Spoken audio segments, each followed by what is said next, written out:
Vamos a pasar entonces a la última disertación. El tema, últimos avances en silaje de Gatton. Diserta el ingeniero agrónomo Rubén Jiménez, que trabaja en la Estación Experimental Agropecuaria de INTA en Manfredi, provincia de Córdoba. Rubén. Buenos días a todos. Gracias a los organizadores por la invitación. Y bueno, a mí me toca desarrollar el tema de el silaje de sorgo, de Gatton Panic. Como para introducir un poco el tema y entender por qué llegamos en el grupo de trabajo a pensar en la confección de silajes de Gatton, voy a hacer un pequeño resumen. Algunas cosas ya comentó Liliana, así que las voy a pasar un poco más rápido. Digamos, el Gatton Panic, o mejor dicho, la especie Panicum maximum, en realidad, es considerada una de las mejores especies para la producción de carne en las zonas tropicales y subtropicales del mundo. Eso incluye la región subtropical semiárida del país, que estamos hablando de 36 millones de hectáreas, comprendidas dentro de esos límites. El trópico de Capricornio, el paralelo de 30 grados y las isoietas de 750 y 350 milímetros. Bueno, esta pastura ya, digamos, en el país es considerada fundamental para lo que es la actividad ganadera de cría y recría en el noroeste del país. Y básicamente se debe a dos características muy importantes. La primera es su adaptación a las condiciones edáficas y climáticas de la zona de la que estamos hablando. Y la segunda es su alto potencial de producción de forraje de buena calidad cuando se la aprovecha durante su periodo de crecimiento, es decir, cuando se la aprovecha de manera adecuada. Sin embargo, a pesar de tener estas aptitudes y de tener este reconocimiento a nivel mundial, la pastura también tiene algunas otras características que en ese caso pueden complicar su utilización bajo pastoreo en los sistemas de cría. Esas características son básicamente la concentración de la producción muy marcada durante el verano y las altas tasas de crecimiento que ya comentó Liliana. Este gráfico ya lo mostró ella, nada más que ella había presentado solo la curva de Gatton, yo incorporé las curvas de otras pasturas para que podamos ver la diferencia que hay en las tasas de crecimiento de esa pastura de Gatton, la curva azul, respecto a otras pasturas megatérmicas que también se pueden utilizar. Entonces, esas dos características, esta alta tasa de crecimiento genera una rápida pérdida de la calidad, lo cual lo convierte en realidad al Gatton Panic en una pastura que no es adecuada para su utilización como diferido, porque a medida que va creciendo va perdiendo calidad durante su periodo de crecimiento y cuando llega a la época de utilización como diferido en invierno, esa pérdida de calidad está en su máxima expresión. ¿A qué se debe esto? Bueno, se debe a lo que comentaba Liliana anteriormente. La pastura, al tener altas tasas de crecimiento, pasa rápidamente del periodo de la etapa vegetativa a la etapa reproductiva, empiezan a aparecer tallos o en mayor proporción que las hojas. Los tallos son tejidos que lignificados, se lignifica más la planta total y por lo tanto la calidad cae. Por eso es que esas altas tasas de crecimiento están asociadas directamente a una rápida pérdida de la calidad. Entonces, estas dos características que mencionábamos anteriormente, alta producción, que en realidad es una ventaja, pero sumada a una alta tasa de crecimiento, hace muy dificultoso la utilización del Gatton Panic en su aprovechamiento como pastoreo y genera un desafío muy importante en los sistemas de cría y de recría de la zona a la hora de buscar la manera de eficientizar su utilización. Para que podamos visualizarlo un poco más, esa curva que ustedes están viendo en este momento es la curva de oferta forrajera de Gatton Panic, una curva casi típica de Gatton Panic a lo largo del año. Fíjense cómo durante el periodo de crecimiento se concentra la producción de la pastura y cuando llega el periodo de utilización como diferido, la disponibilidad total o la oferta cae. Eso se debe que como cae la calidad, cae la eficiencia de uso de eso, porque básicamente se pueden utilizar las hojas, no mucho más que eso, y al caer la eficiencia de utilización, la cantidad de materia seca digestible disponible es menor. Ese es el comportamiento típico de la pastura. ¿Cuál es la forma de manejar esto? Con carga. Si a esta curva nosotros le agregamos la curva azul, que es la curva de consumo o demanda animal a lo largo del año, armamos este gráfico que ustedes están viendo ahora, que es el de balance forrajero.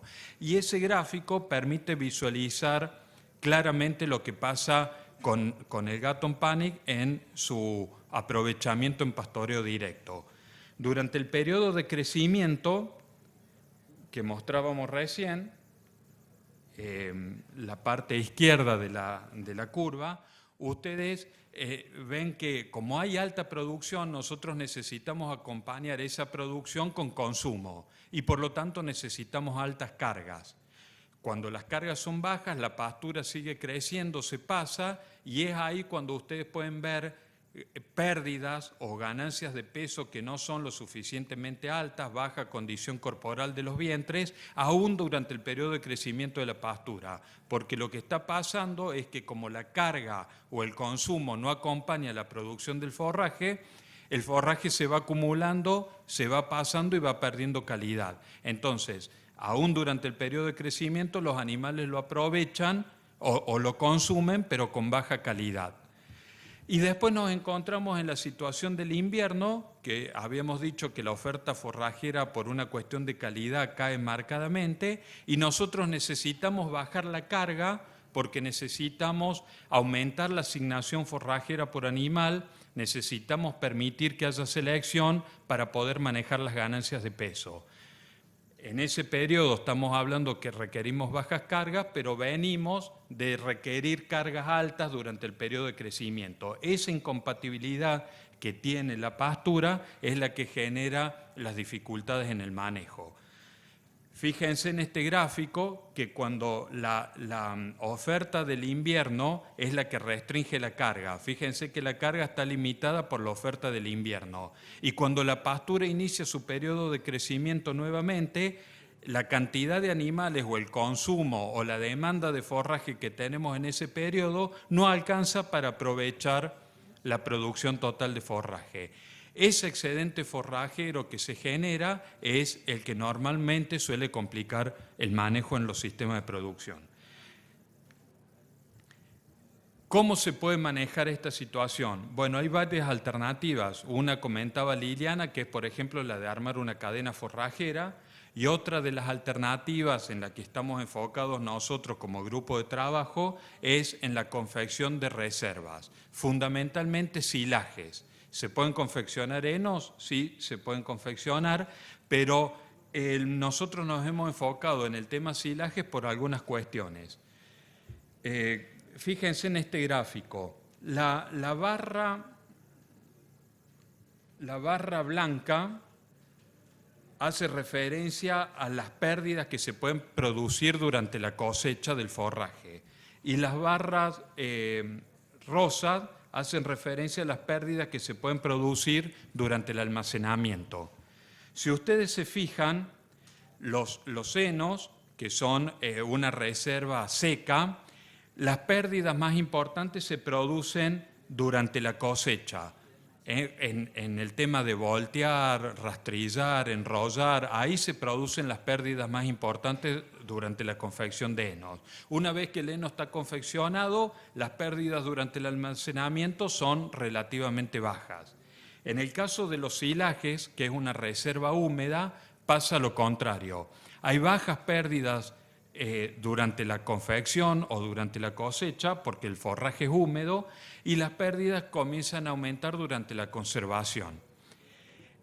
Si bien esto es así, las pérdidas totales, sumando las pérdidas de cosecha y las pérdidas de almacenamiento, suelen ser mayores en los henos.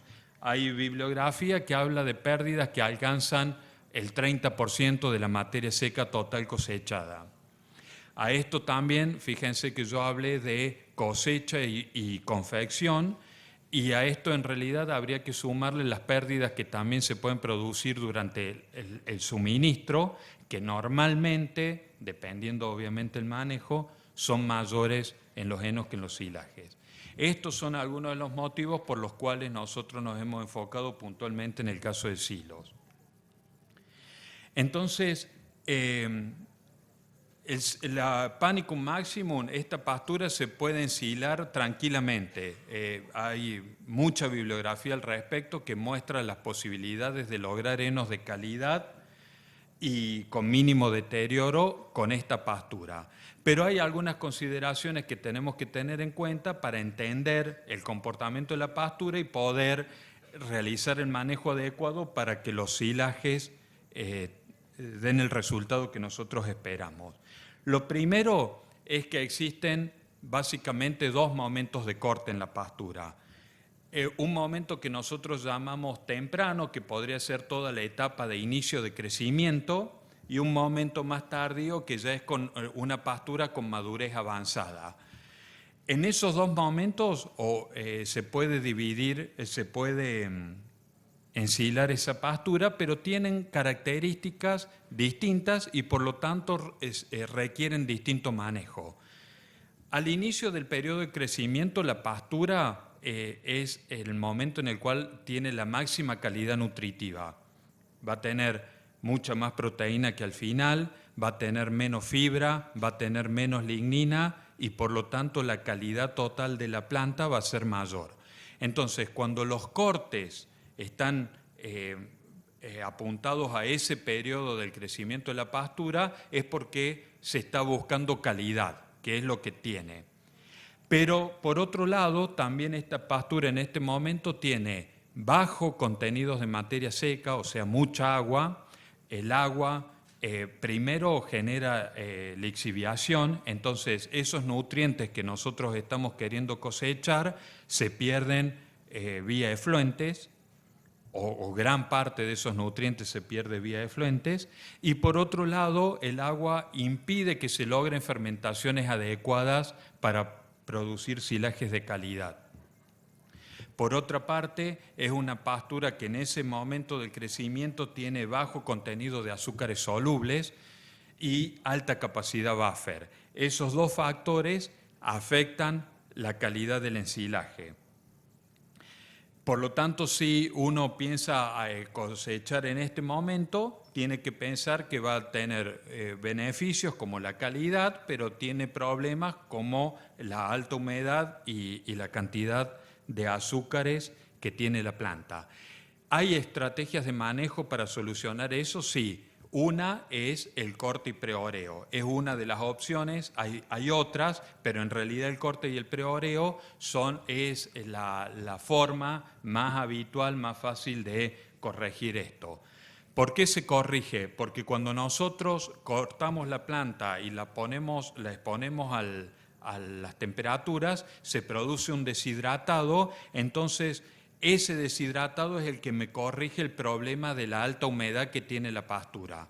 Y por otro lado, al deshidratarse la planta, los azúcares solubles que tienen se concentran por una cuestión de relación entre azúcares y agua. Y al concentrarse, esos carbohidratos solubles que con el agua interna de la planta son bajos, al deshidratarse la planta, esos carbohidratos solubles pasan a ocupar niveles más altos y por lo tanto el silaje se puede confeccionar de buena manera.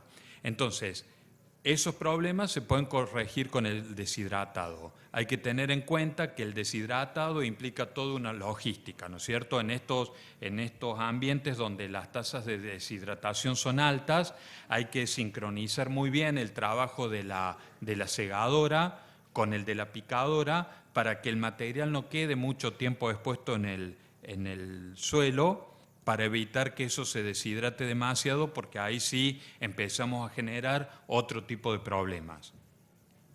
Y el otro momento es el de madurez avanzada. Por ejemplo, podemos estar hablando en dehiscencia. Dehiscencia es cuando la semilla ya se cae de la planta, o sea, para que ustedes tengan idea del momento de crecimiento de la pastura del que estamos hablando.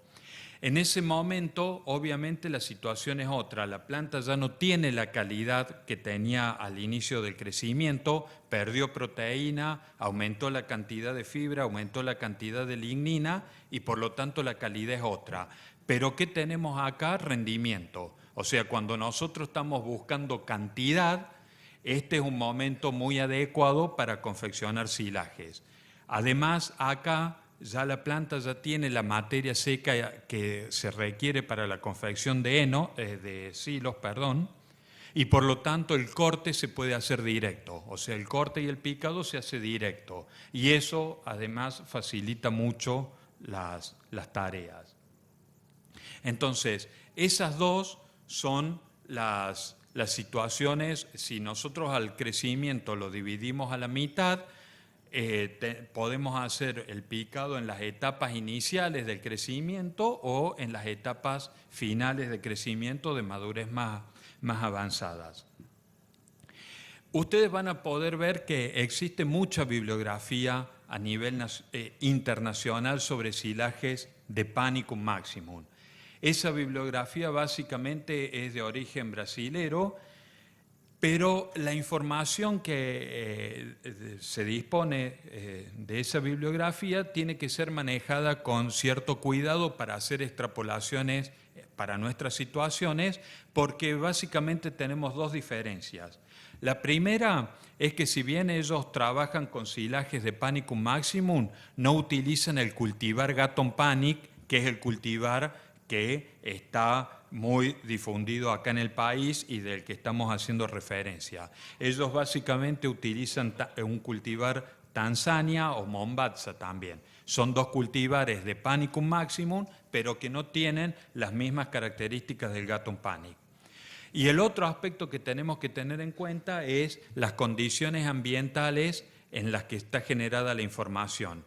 Esa información que produce de origen brasilero es en condiciones de trópico húmedo y no son las condiciones de semiaridez que tenemos en el país. Por lo tanto, eso le da relevancia a la necesidad de generar información local, o sea, cómo se comporta específicamente el cultivar Gatton Panic en condiciones de semiaridez para la confección de silajes. Para darles un ejemplo, los cortes tempranos que hablan los brasileros es en pleno macollaje. En ese periodo de crecimiento la pastura obviamente tiene una calidad excelente, pero ellos por las condiciones ambientales que tienen, durante ese periodo del crecimiento de la pastura tienen rendimientos que justifican los cortes para ensilar.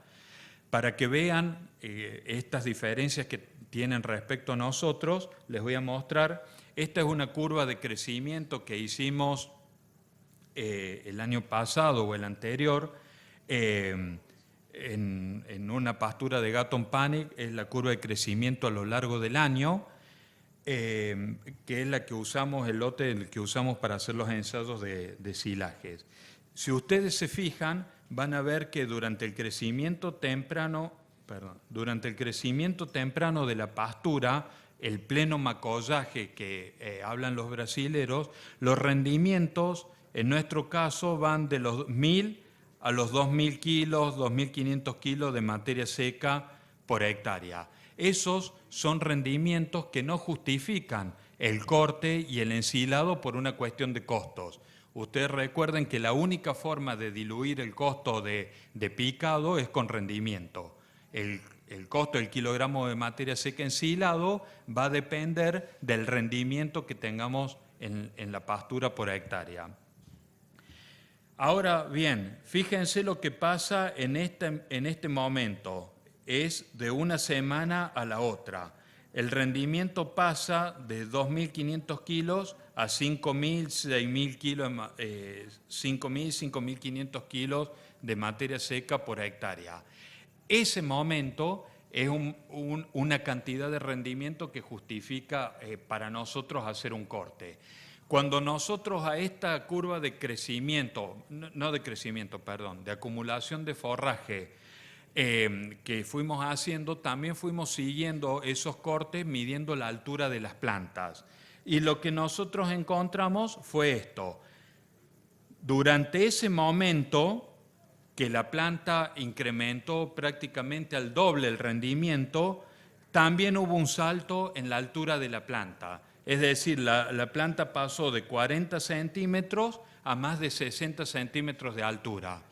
¿Qué significa eso?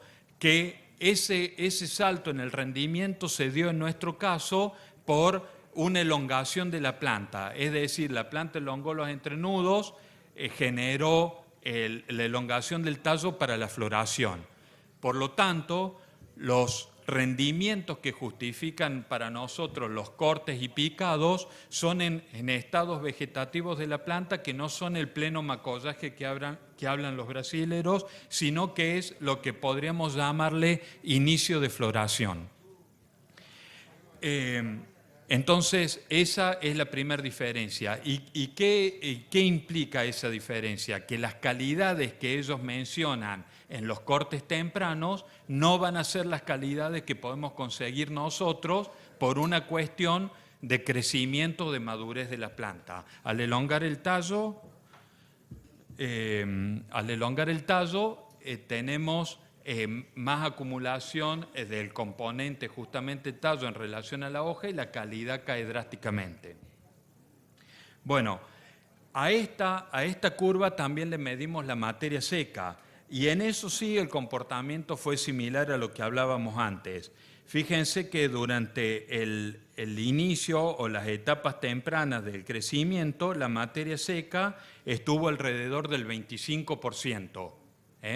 Y eso implicó la necesidad de hacer un corte y preoreo, a pesar de que ya no estábamos hablando del mismo estado que mencionan en otra bibliografía. Al final del crecimiento, la materia seca, fíjense, ya alcanzó el 35% y por lo tanto el corte se podría realizar directamente. Bueno, ese es el panorama general.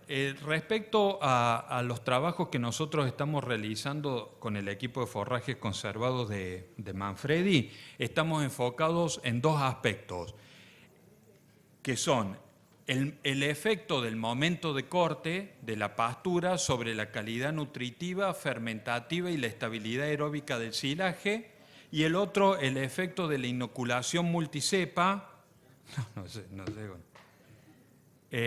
y el otro, el efecto de la inoculación multicepa sobre esas mismas características. Para que tengamos idea del efecto del momento de corte sobre la calidad nutritiva, básicamente el comportamiento es el que cita la bibliografía. Fíjense que en las barras azules o las barras oscuras son el corte temprano y las barras claras son el corte tardío. ¿Y qué es lo que vemos? La cantidad de proteína obviamente en el corte temprano es mayor, el contenido de fibra en el corte temprano es menor, el contenido de lignina también y por lo tanto la digestibilidad de la planta, total de la planta, es mayor. Respecto a la fermentación, voy a pasar rápido porque me estoy quedando sin tiempo. Básicamente a los 60 días, que es cuando se confeccionan los silajes, el pH, que es un indicador del proceso fermentativo del silo, fue básicamente similar. Si bien en un momento de corte la tasa de caída del pH fue mayor, no hubo diferencias significativas entre cortar en un momento y el otro. Y lo que sí quiero hacer hincapié acá es en el tema de la estabilidad aeróbica. La estabilidad aeróbica es la capacidad que tiene el forraje a resistir el deterioro una vez que se abrió la bolsa. Ustedes recuerden que para confeccionar los silajes es necesario extraer el oxígeno. Pero cuando uno los empieza a suministrar, abre la bolsa y repone el material al oxígeno y comienzan los procesos de deterioro. ¿Cuál es la resistencia que tiene el forraje a esos procesos? Es lo que se denomina estabilidad aeróbica. Y fíjense, Un indicador es la temperatura. Cuando la temperatura del silo tiene 2 grados por arriba de la temperatura ambiente, el silaje ya rompió estabilidad. Fíjense que en el corte tardío, la curva de temperatura del silo, que es la roja, respecto a la temperatura ambiente, que es la línea punteada, no hubo diferencias de temperatura y por lo tanto el silo en el corte tardío mantuvo la estabilidad aeróbica hasta 10 días de exposición, que fue el periodo que nosotros evaluamos. Probablemente rompió después de estabilidad, pero en los 10 días duró. Cuando vemos el material tardío, y otro indicador del deterioro aeróbico es la producción de dióxido de carbono. Es decir, cuando hay actividad microbiana, hay respiración, hay producción de dióxido de carbono y aumenta la temperatura. Nosotros medimos los dos parámetros, temperatura y producción de dióxido de carbono. Fíjense que como no aumentó la temperatura, la producción de dióxido de carbono, que son esas barritas que están ahí abajo, esas azules, fue prácticamente nula. Cuando el corte se hizo tardío, fíjense cómo la temperatura del silo comienza a despegarse de la temperatura ambiente y a partir de 6 días de exposición comenzó el deterioro.